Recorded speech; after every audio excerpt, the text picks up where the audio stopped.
Welcome to episode 3. Could this be episode 3? I think it is. So I released episode 2. For some reason, just my lucky guys, now that I want to release podcast episodes, the one for episode 2 on Apple Podcasts is just, I don't know what's going on. It could be the connectivity issues that we're having in Mexico. We're in the city, so might not be as strong, although it uploaded to all the other platforms, so I'm still trying to figure that out. My bad. And of course, I didn't bring my podcast equipment with me because it just did not fit for us to try to drive down here. So I did let my family know, if they come, please bring my podcast equipment. I am dying without it. For some reason, the audio for episode 2 is just not what I wanted it to be like. But I'm going to try my best moving forward. And let's see if we can get these podcasts out there, these episodes. So I promised you a Housewives episode. So let's start. Now, I have been an avid fan since OC came out. I don't even remember what year, but I've been watching, I literally swear to God, every season of every Housewives episode, starting with the OC. I think I might have missed a few years in between, and that's just because I had some things going on that I just couldn't get to and watch. And I think that was sometime in OC. I don't even remember who the cast was. It wasn't any of the important cast members. So with that being said, let's bump it up to 2025 now. 2025, yeah. So I'm loving. First of all, I'm so sad that Jersey's not on. I love Housewives of New Jersey. I'm a Teresa stan. But that being said, doesn't mean that I hate Melissa. I just, started watching Jersey when Teresa was on, and I just kind of fell in love with her.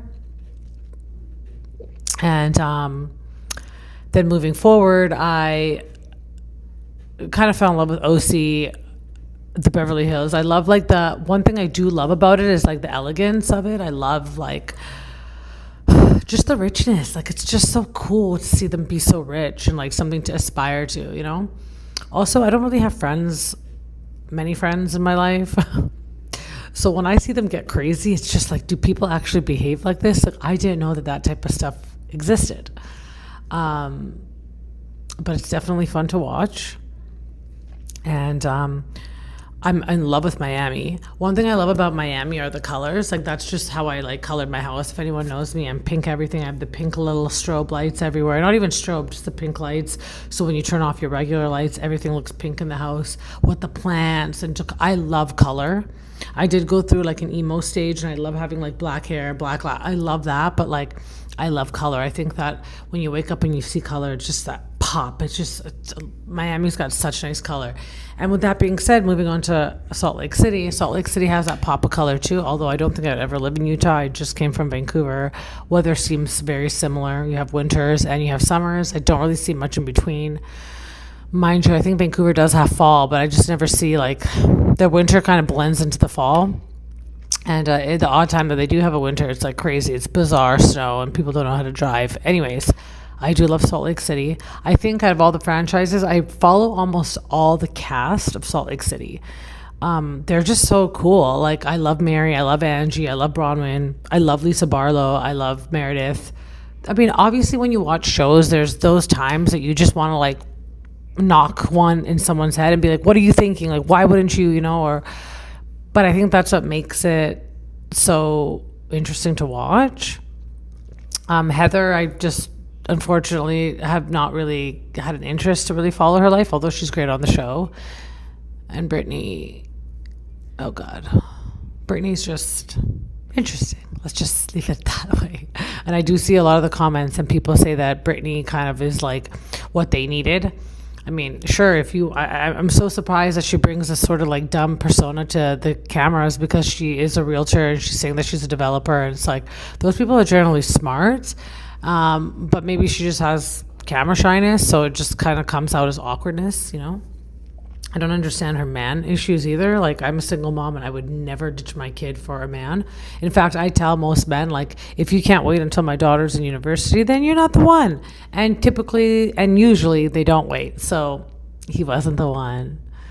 The whole Jared thing is just a big ick for me. Ick. Now let's move forward to the episodes that I watched. No, by the way, I just want to throw this out there. Ladies of London, I mean, not Ladies of London, The Real Housewives of London was awesome. I hated it initially. I tried to do a recap for you guys. I fell asleep during the first 2 episodes, but eventually when I caught on, I do love Panthea. If anyone watches it, Panthea is awesome. She's the Persian one. I'm Persian. One thing I do like about her, although her delivery is aggressive and typically wrong all the time, is that she doesn't hold back, and I love that. But I do think that there's a lot of women out there that don't hold back, but they can just deliver their message in a more let's just say deliverable way, which can make the message come across and not make them always look like the bad guy. And that's something that I myself also work on.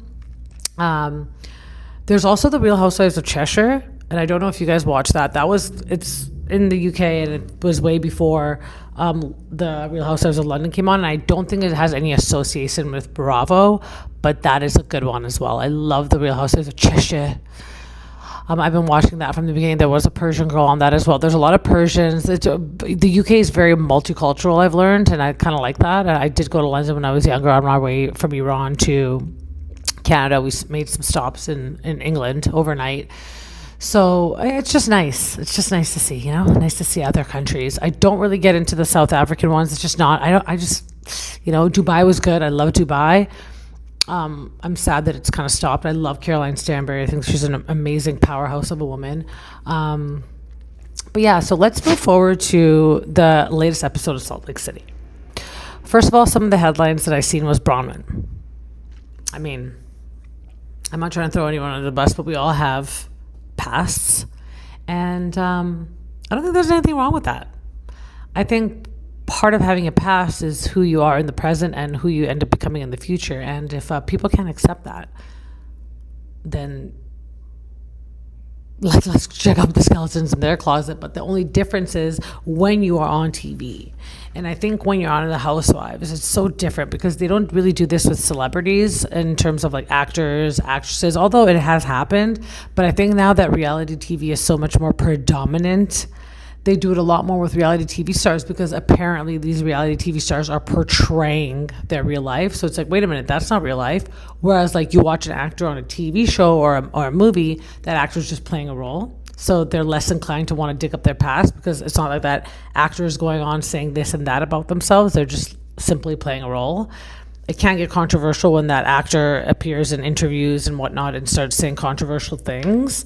Then people might want to dig up pasts in terms of that kind of perspective and how they see them in that way. But it barely happens, or it just happens less often now that we have the reality TV show stars. So it's like more people to pick on, or different types of people to pick on.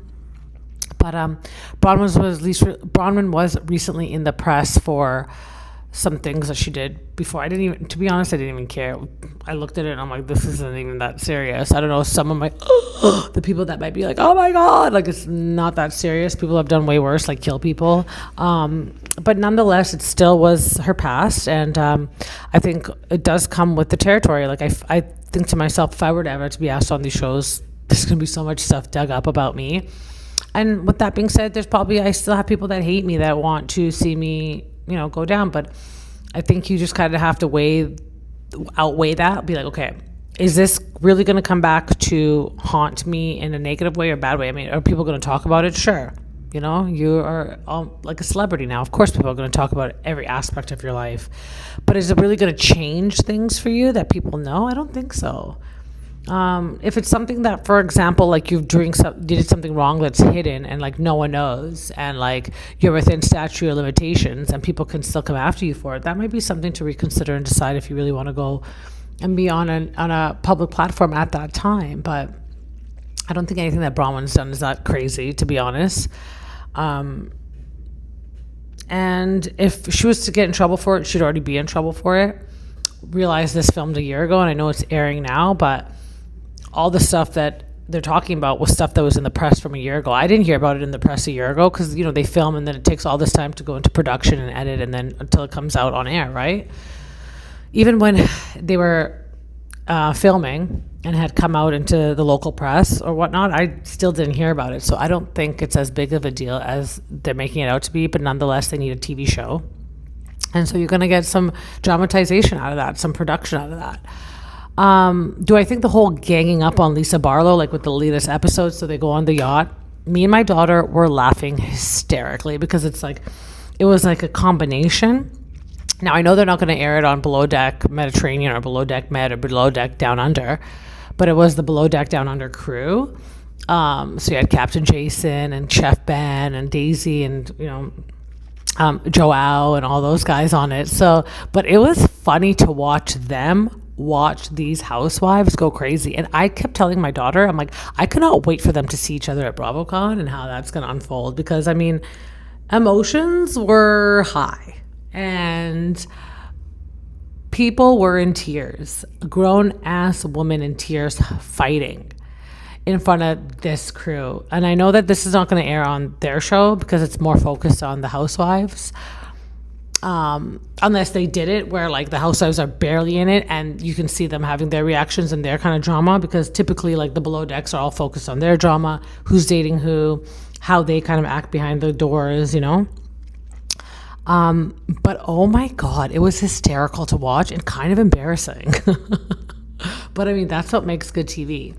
And of course, you have Angie and Mary, who are like the dream team, and they kind of stayed out of it. Angie, not by choice. She was sick, seasick. And I felt so bad for her because, like, I mean, what a time to miss. But at the same time, like, what a time to miss, because I feel like she kind of dodged a bullet by not being involved in all that.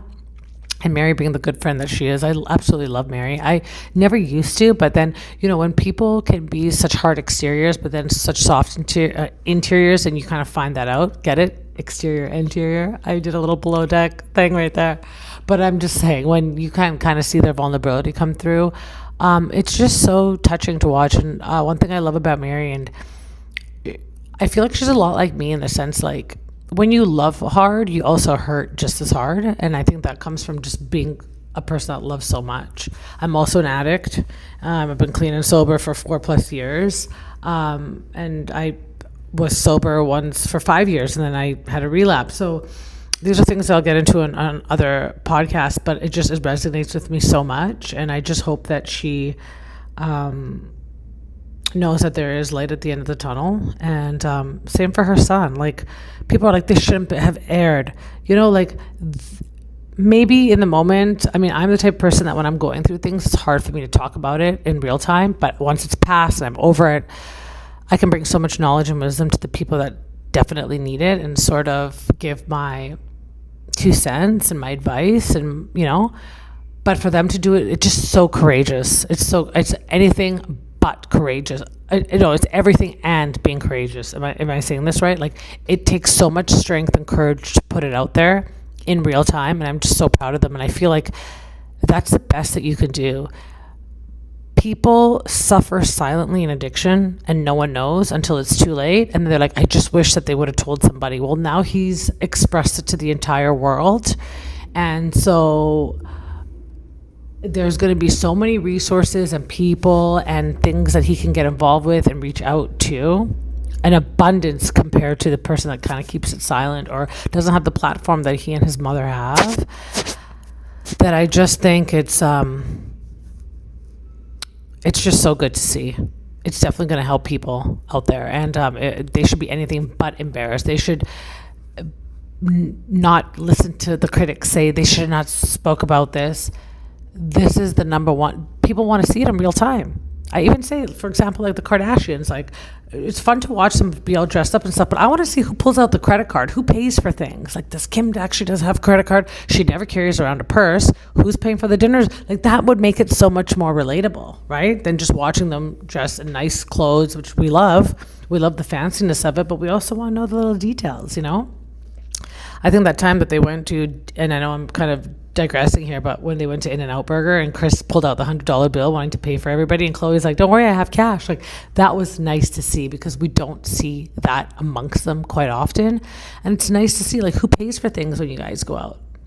We just see them go in, eat, and then leave. It's like, who's got the bill? Do they get their meals for free? Like, these are the things that would make it so much more relatable. Like, who pays the bills? Do you even have bills, Kim, or is everything covered for you because you're super, super rich? These are the things that I think would be so amazing to just kind of see and make it a little bit more relatable. because some people relate or just enjoy the fashion of it all, and some people just want to see the itty bitty day-to-day things.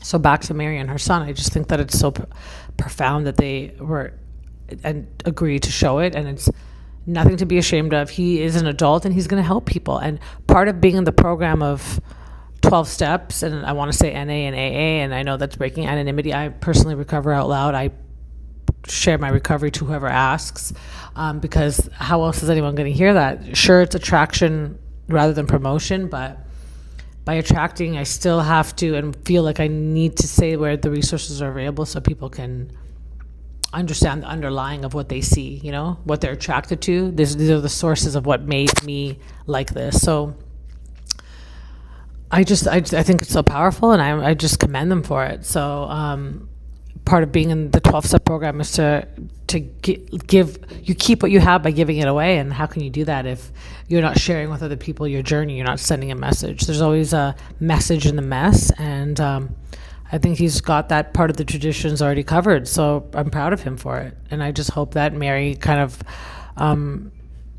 sure that you want to keep some things private, and that's totally fine, but this entire ordeal as a whole, I think it's so amazing that they took to the platform to share and to see how many lives they can help. And maybe they didn't even think that in the beginning, but back to Mary being such a good friend. She's an amazing friend. She sat there with Angie, but at the same time, I know that they were like, oh my God, can you hear what's going on? That would so be me. I don't like to necessarily be in the midst of it, but I want to hear every little detail. I want to be that fly on the wall. I'm a little confused by Heather Gay. I'm just kind of confused about where she stands, because she'll go up to people's face and be like, I'm your friend, but then she embarrasses the shit out of them. And I can see I just really felt like a gang up on Lisa Barlow, like an ambush. I didn't see how all the ladies, the initial part when Bronwyn had showed up, she was like, I feel since I became friends with this group, things are getting leaked.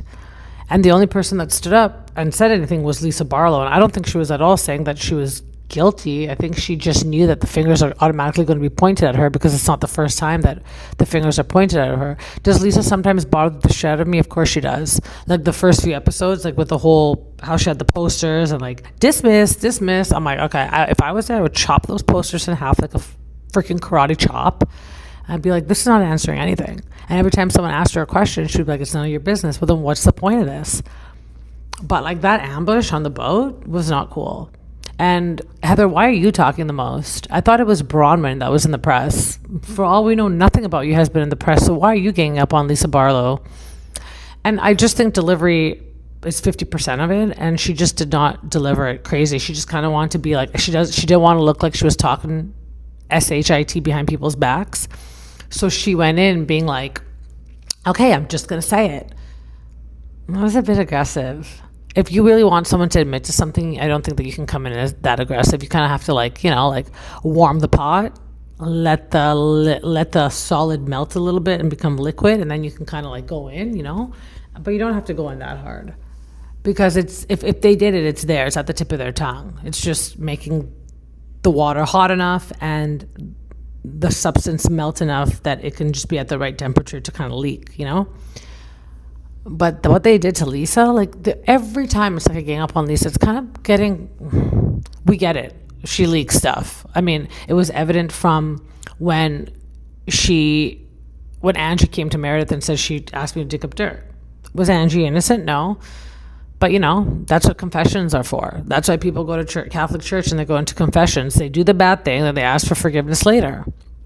What was the intention by Angie doing that? I think she just wanted Meredith to see what she sees, because Meredith has stuck by Lisa, but you can only give the information. You can't, like you said, or like we always say, you can kind of lead the horse to water, but you can't make it drink it. You could lead Meredith to the water by giving her the information, but you can't make her drink the poison. That's up to her to decide. And I think of course, part of it is they need a TV show, so the dramatics is kind of interesting, and just Lisa going off was entertaining to watch. But you can't help but feel bad for her. It's geez, give the girl a break. It's only been the first night. And by the way, if this is Bronwyn's issue, let Bronwyn do the talking. Like, Bronwyn just sat there with her face, and Bronwyn I do love, and she was one of the first people that I followed from Salt Lake City. But I just think it's an issue between Lisa and Bronwyn. Bronwyn should have brought it up. And Heather, if you wanted to say something, you could have jumped in later to say it, to kind of defend the case with facts. But there was no facts. It was just all opinion. I think that you did it. What are the facts? Tell her what the facts are.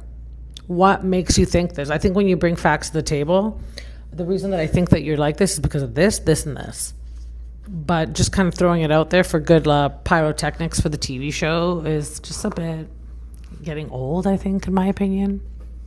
I've yet to see what other bloggers and podcasters think, because I haven't had a chance to listen to their episodes quite yet, but that's definitely what I think.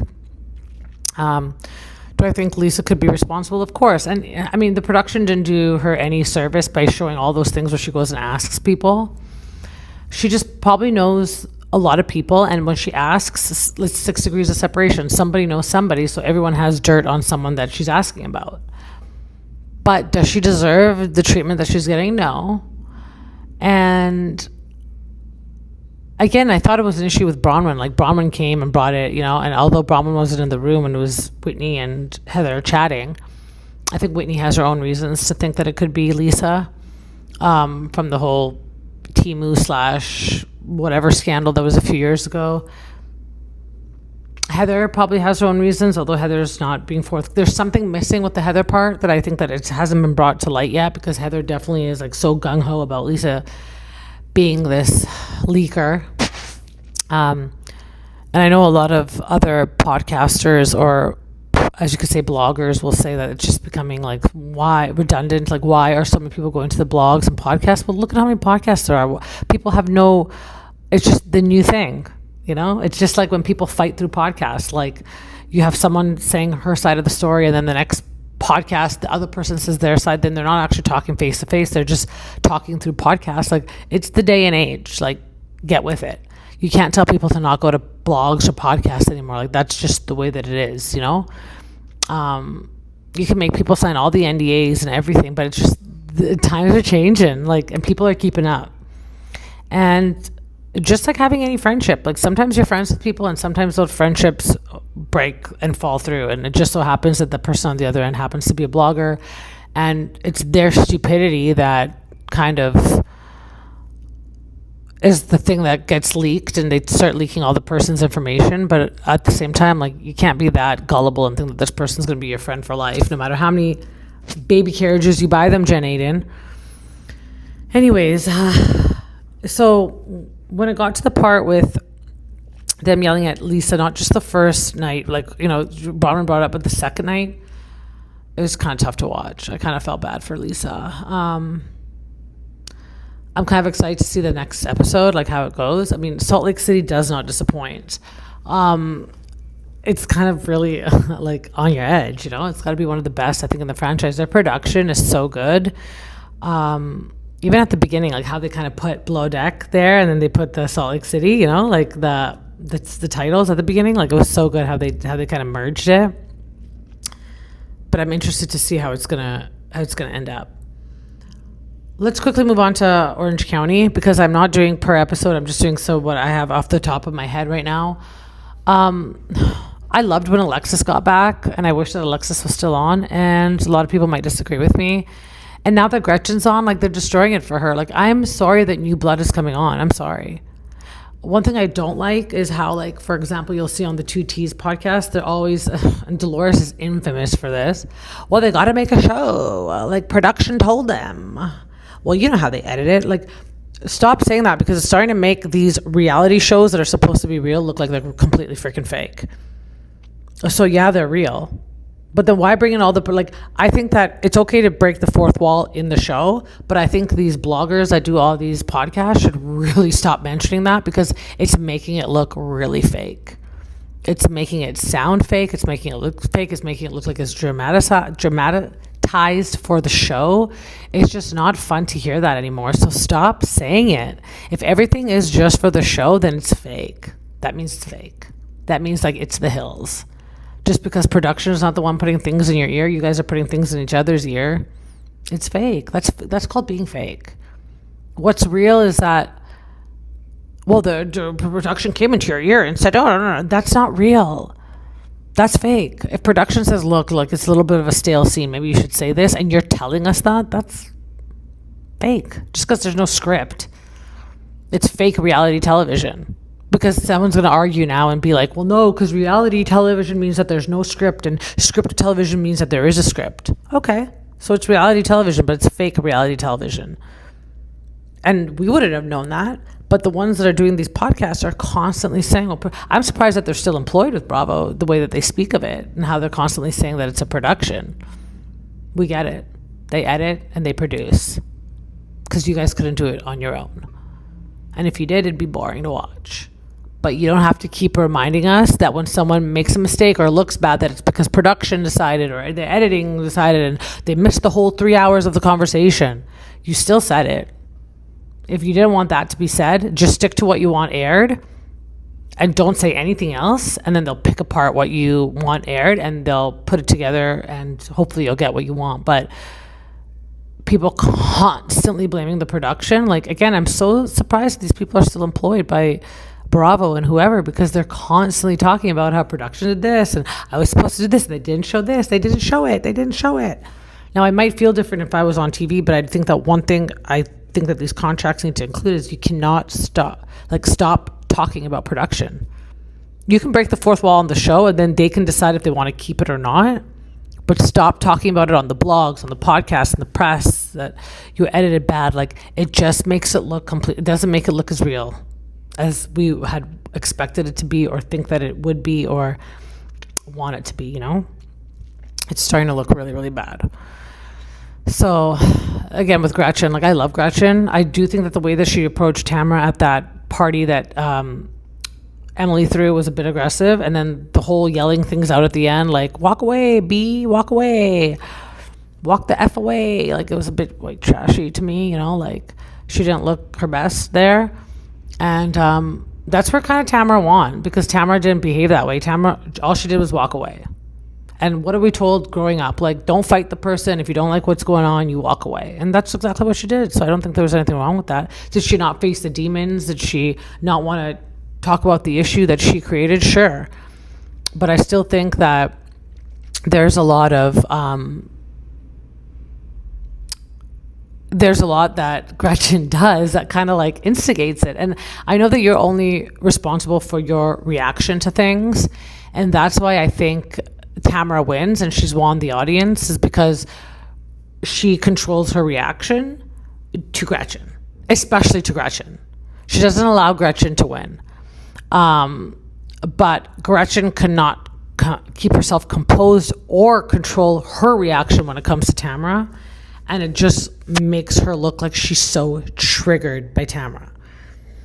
So, but anyways, that's what I'm going to leave it off for now. Potomac is awesome. I just want to say I love Angel. I love Tia on Potomac. And I just think that it's such a good season. I love the newbies. I think that maybe Giselle's a bit too old to be hanging out with these people, although Giselle's awesome. She is an OG. But she kind of stirs the pot in a weird way. It doesn't even look like she's moving the storyline forward. It just looks like she's two-faced. And I just wonder if there's anything she can do to change that, to just make it look like she's moving the storyline forward rather than looking two-faced. Because it's one thing to be a main character, but I think it's another thing to be fake and be two-faced. And I just don't think that that's a good look for Giselle, because she is the oldest, and I don't mean that in a negative way. I just mean she's the most wisest out of the group. So for her to be kind of petty and making these women fight amongst themselves, it's just not a good look for her. But I know that there's got to be a different way that she can kind of move the storyline along and still be main character energy without looking like she's two-faced. Wendy,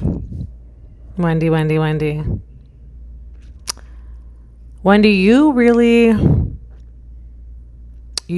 kind of put yourself up here.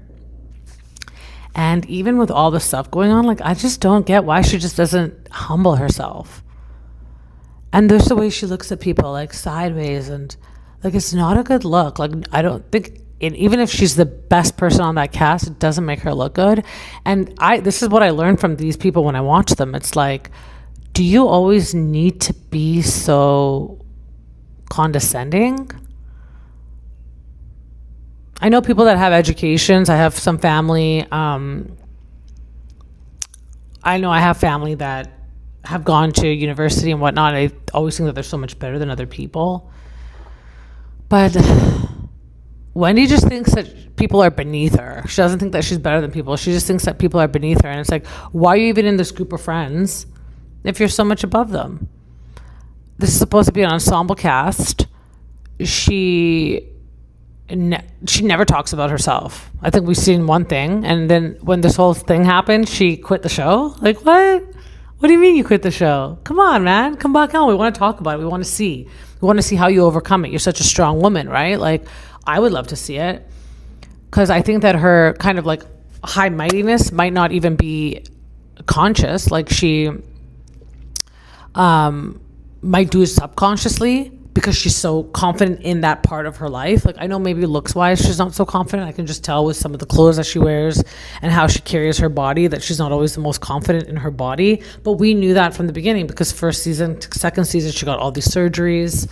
And then she wants to like talk smack about people that add filters. Well, at least the filters aren't permanent. And no, I've had plastic surgery too, but it's like, why knock that when you've gone through it? Like, if anything, she should have been the most supportive of Angel when Angel was kind of getting shat on for getting all those, or using filters, you know?